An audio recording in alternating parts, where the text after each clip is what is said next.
Number 28, muffler. Your engine is basically a controlled explosion machine, and explosions are meant to be loud. That's where the muffler comes in, tucked at the back of your exhaust system. The muffler's job is simple: quiet things down. But the muffler doesn't just block the sound.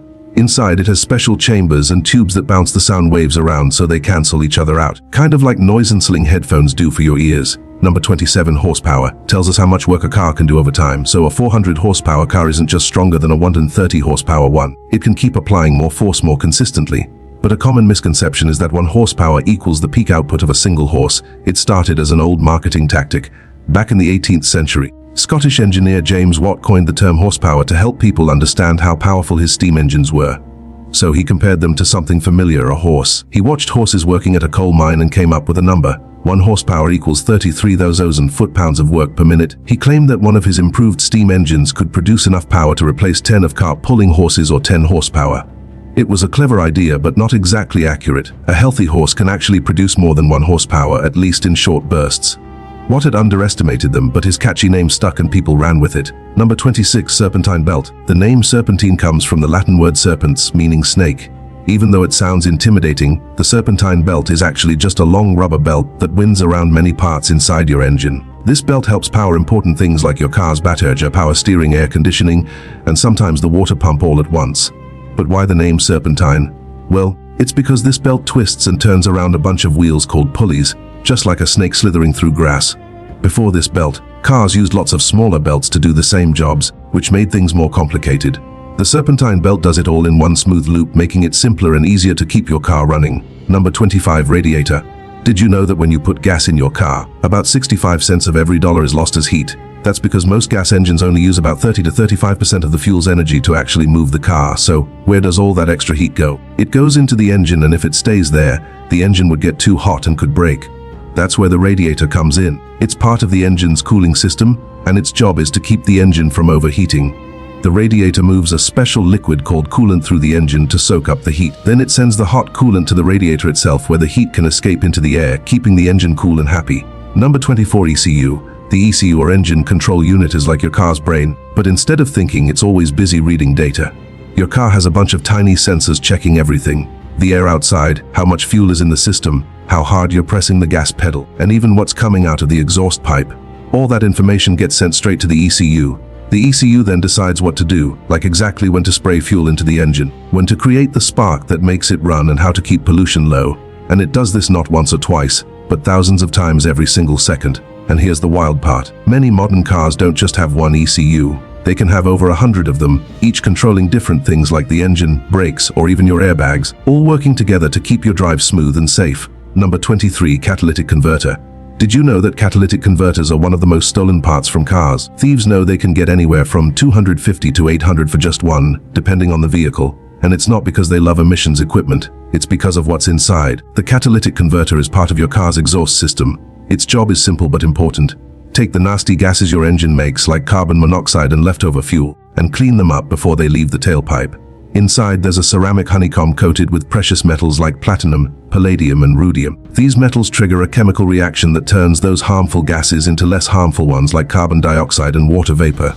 And since those metals are worth a lot, catalytic converters have become a hot target for thieves looking to make quick cash on the black market. Number 22, alternator. If your car's battery is the starting point, the alternator is what keeps the whole show running. Once the engine's on, it takes over as your car's main power source. Think of it as a small generator driven by a belt connected to the engine. As it spins, it turns mechanical energy into electricity, feeding everything from your headlights and radio to the AC phone charger, and even those dashboard warning lights. Its most important job, keeping your battery topped up while you drive. Without it, your battery would run out in minutes, leaving you with nothing but a sad click when you turn the key. Number 21, CL, check engine light, or CEL, is something most drivers and even experienced tuners fear the most. After all, it doesn't make noise. It doesn't tell you what's wrong. It just shows up like a vague warning. The CEL is part of your car's onboard computer system. When a problem happens, like a sensor stops working or the fuel mix isn't right, the computer stores a code and turns the CEL on. The problem is that CEL can mean anything from your gas cap is loose to your catalytic converter is melting. So, it's both extremely helpful and extremely unhelpful. Number 20, OBD. Did you know modern cars can talk to mechanics? That's thanks to something called OBD, or onboard diagnostics.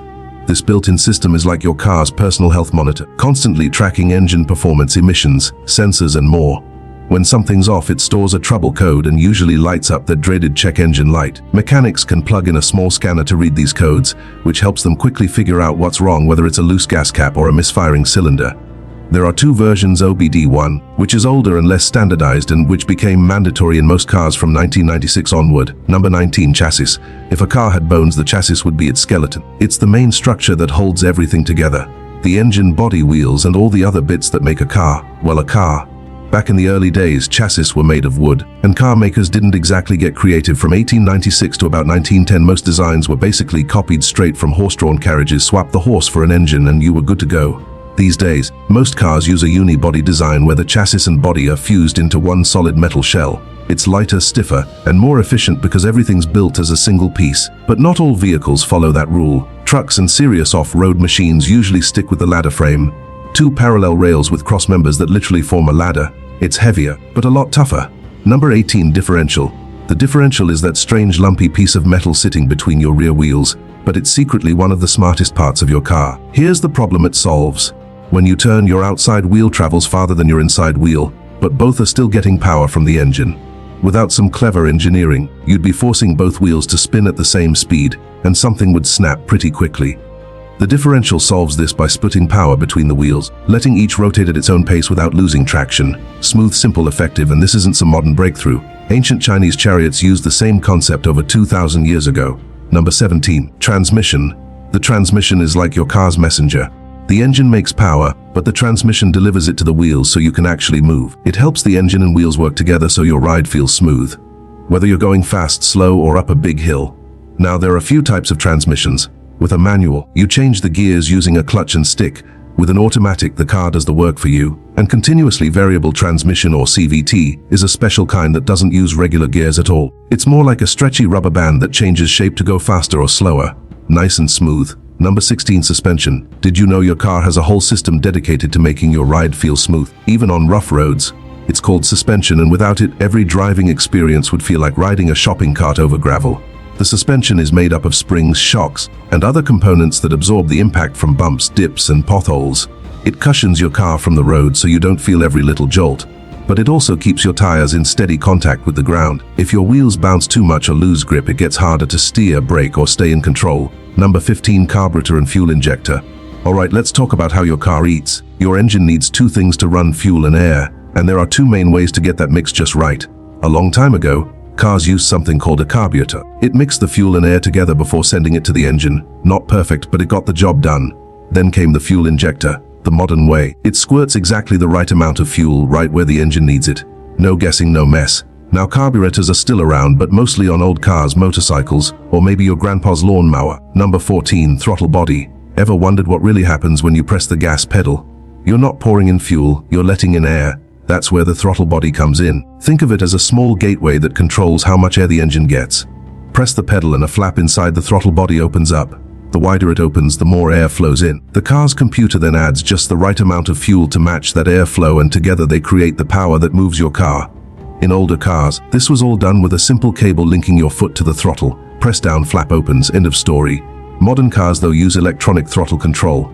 Instead of a cable, your pedal sends an electron to the ECU, which decides exactly how far to open the throttle. Same result, just with a lot more precision. Number 13, mass airflow sensor. If the throttle body is the door that controls how much air can get into the engine, the mass airflow sensor, MAF for short, is the one standing at that door with a clipboard, counting exactly how much air is coming in. It sits just after the air filter, measuring the airflow in real time. That data goes straight to the car's computer, which then mixes in the perfect amount of fuel. Get it wrong and things go south fast. Too much air and not enough fuel, and the engine runs lean, maybe even misfires. Too little air and your car wastes fuel and loses power. The MAF's whole job is to make sure the engine breathes just the right amount every second you're driving. Number 12, pistons. Pistons are like the engine's muscles. They live inside the cylinders and move up and down way faster than you can blink. In fact, thousands of times every single minute. But why are they moving up and down? Well, when your car mixes fuel and air, it makes a little boom. Not the scary kind, and just enough to give them a push. That boom launches the piston down like a rocket, and that is what helps your car move. Then the piston moves back up, pushes out the exhaust, and gets ready for the next explosion. Some cars have 4 pistons, some have 6, and some even have 8. The more pistons an engine has, the smoother and stronger it runs. Number 11. Camshaft. Your engine is a bit like a pair of lungs with a brain. It needs to breathe in fresh air mixed with fuel, then breathe out dirty exhaust. But it can't just breathe whenever it wants. It needs perfect timing. That's where the camshaft comes in. The camshaft is like the engine's breathing timer. It has small egg-shaped bumps called lows. As it spins, each lobe gently pushes a little door called a valve to open so air and fuel can rush in or to let exhaust escape. Once the bump passes, the valve closes again, like opening and shutting a window at just the right moment. But here's the important part. The camshaft has to work in perfect sync with the crankshaft, which makes the pistons move. It's like two dancers keeping the same beat. If one dancer gets out of step, the whole routine falls apart. And if they're really out of sync, the engine won't run at all. Number 10. Timing belt. The timing belt might look simple, just a rubber belt with little teeth on it, but it's one of the most important parts of your engine. Think of it as the conductor of an orchestra, making sure all the musicians play in perfect harmony. In this case, the musicians are your camshaft and crankshaft. The crankshaft moves the pistons up and down, while the camshaft opens and closes the valves to let air and fuel in and exhaust out. The timing belt keeps them moving in perfect sync so the engine can breathe and work properly. If the belt slips even a tiny bit, the timing gets messed up and the engine starts running badly or not at all. Number 9. Spark plug. Inside your engine, there's a tiny part called the spark plug. Think of it like a little matchstick. Its job is to light a fire. Yes, a real fire inside the engine. Here's how it works. Your engine mixes air and fuel together, then squishes it really tight inside a cylinder. When everything's ready, the spark plug makes a tiny lightning bolt. That spark sets the air and fuel on fire, causing a small explosion. That explosion pushes the piston down, and that's what helps your car move. But here's something fascinating. This happens thousands of times per minute across multiple cylinders in perfect rhythm. If even one spark plug misfires, you'll feel it. Rough idling, sluggish acceleration, or worse. Number 8. Oil pump. Think of it like your heart, but for your engine. Just as your heart keeps blood flowing through your body, the oil pump keeps engine oil moving through tiny passages, reaching everything that moves. The pistons, camshaft, crankshaft, bearings, you name it. Once the oil gets where it needs to go, it reduces friction, cools things down, and protects metal parts from grinding against each other. The pump is usually located low in the engine, where it pulls oil from the oil pan and pushes it upward through the block and cylinder heads. It runs non-stop every single second the engine is on. No oil pump, your engine would overheat in minutes. Number 7. Clutch. Imagine your engine is like a treadmill that never stops running, and your wheels, they're your legs. You can't just jump onto a moving treadmill at full speed. You'd wipe out. That's what the clutch is for. It lets you connect to the engine smoothly. Inside, it works with a set of plates. When you press the clutch pedal, the plates separate, cutting the power from the engine to the wheels. When you release the pedal, the plates press together again and send power back to the wheels. Using the clutch is all about timing and control. Let go too fast and the car stalls. Too slow and you wear the clutch out, but get it right and your drive is smooth as butter. Number 6. Flywheel. Every car engine makes power by firing the pistons one after another, but it doesn't do this in a smooth, steady way. It gives power in short bursts. Without help, those bursts would make the car feel shaky and uneven. That's why engines need something to smooth things out. And that's the job of the flywheel. The flywheel is a big, heavy metal disc that spins along with the engine. Because it's heavy, it keeps spinning. Even when the engine isn't pushing, that spinning helps fill in the gaps between each burst of power. So instead of feeling like stop-go, your engine feels smooth and steady thanks to the flywheel. Number 5. ABS. Did you know ABS was originally invented for airplanes? Back in 1929, a French aviation pioneer named Gabriel Voisin created a system to help planes brake without skidding on landing. Fast forward to today, and that same idea is saving lives on the road. ABS stands for Anti-Lock Braking System. Its job to stop your wheels from locking up when you slam the brakes. Because once the wheels stop spinning, you lose control and steering becomes impossible. ABS fixes that by rapidly pumping the brakes for you, sometimes up to 15 times per second. That lets the tires maintain grip so your car stays stable and steerable, especially on wet or slippery roads. Number 4. Intake and exhaust manifold. Think of your engine like a pair of lungs. Just like you breathe in fresh air and breathe out waste, your engine needs to do the same. The intake manifold is like the engine's inhale. It takes in fresh air mixed with fuel and carefully splits it up, sending the right amount to each cylinder. Imagine it as a delivery center, making sure every cylinder gets exactly what it needs so the engine runs smoothly. After the engine burns this air-fuel mix, the exhaust manifold handles the exhale. It collects the hot used gases from each cylinder and sends them into the exhaust system to safely flow out the back of your car. Number 3. CV joint. Think of your car like a toy car you push around. If the front wheels could only roll straight, turning corners would be almost impossible. That's where the CV joint comes in. It's like a flexible wrist for your car's wheels. It lets them spin to move the car forward, but also bend left and right so you can steer smoothly. It's called a constant velocity joint because it keeps the wheels spinning evenly even when the road is rough or the wheels are turning. Without the CV joint, your car's axles would break every time you tried to turn. Number 2, turbocharger. Did you know your car's engine can get stronger by reusing the hot air it pushes out? That's exactly what a turbocharger does. When your engine burns fuel, it creates hot exhaust gases. Instead of wasting that energy, the turbocharger uses those gases to spin a small fan called a turbine. This turbine then pushes extra fresh air into the engine, allowing it to burn more fuel and produce more power.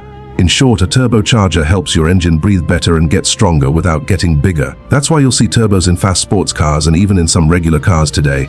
Number 1, FWD, RWD, and AWD. Cars send power to their wheels in different ways, and this affects how they drive. Let's break down the 3 main types. FWD stands for front wheel drive. Here the engine powers only the front wheels, which pull the car forward, kind of like pulling a wagon. This setup is common in everyday cars because it's simple and handles well in rain or snow. RWD means rear wheel drive. The engine powers the back wheels, which push the car forward while the front wheels handle steering.